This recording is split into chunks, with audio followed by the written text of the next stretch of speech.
سلطان نے اجازت دے دی۔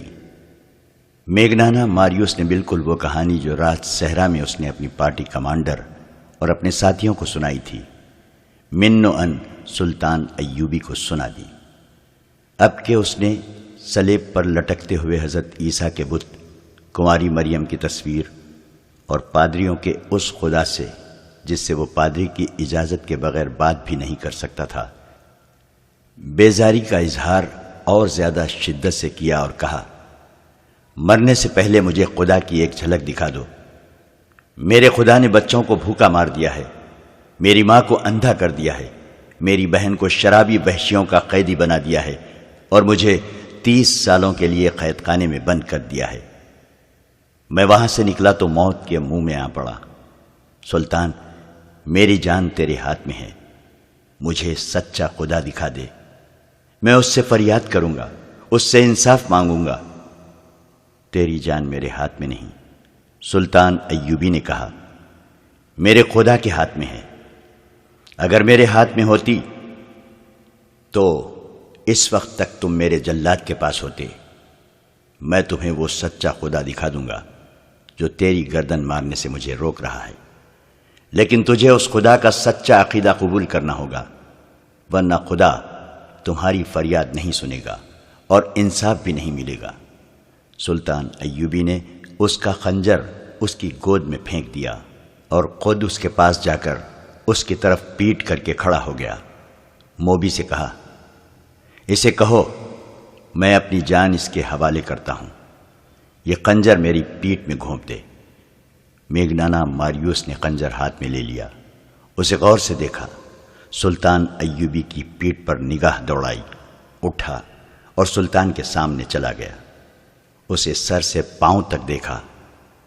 یہ سلطان صلاح الدین ایوبی کی جلالی شخصیت کا اثر تھا یا سلطان کی آنکھوں کی چمک میں اسے سچا خدا نظر آ گیا کہ اس کے ہاتھ کانپے۔ اس نے خنجر سلطان ایوبی کے قدموں میں رکھ دیا۔ وہ دو زانو بیٹھ گیا اور سلطان کا ہاتھ چوم کر زار و قطار رونے لگا۔ موبی سے کہا، اس سے کہو کہ یا تو یہ خود خدا ہے یا اس نے خدا کو اپنے سینے میں قید کر رکھا ہے۔ اسے کہو مجھے اپنا خدا دکھا دے۔ سلطان ایوبی نے اسے اٹھایا اور سینے سے لگا کر اپنے ہاتھ سے اس کے آنسو پوچھے۔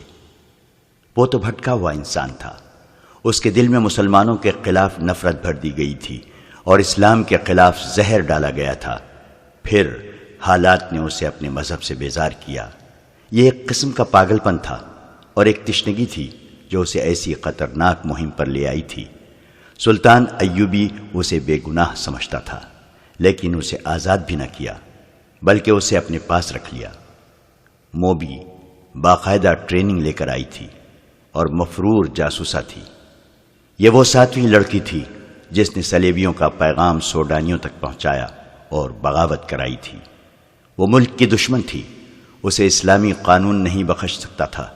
سلطان نے اسے اور اس کے ساتھی کو علی بن سفیان کے حوالے کر دیا۔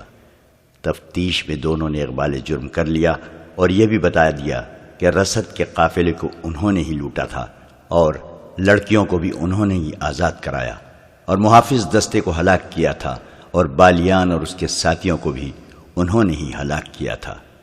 یہ تفتیش 3 دن جاری رہی۔ اس دوران میگنانا ماریوس کا دماغ روشن ہو چکا تھا۔ ایک بار اس نے سلطان ایوبی سے پوچھا، کیا آپ نے اس لڑکی کو مسلمان کر کے حرم میں داخل کر لیا ہے؟ آج شام کو اس سوال کا جواب دوں گا، سلطان ایوبی نے جواب دیا۔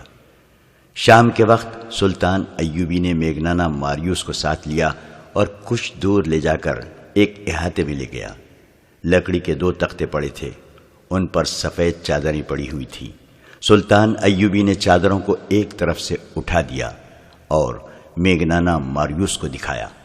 اس کے چہرے کا رنگ بدل گیا۔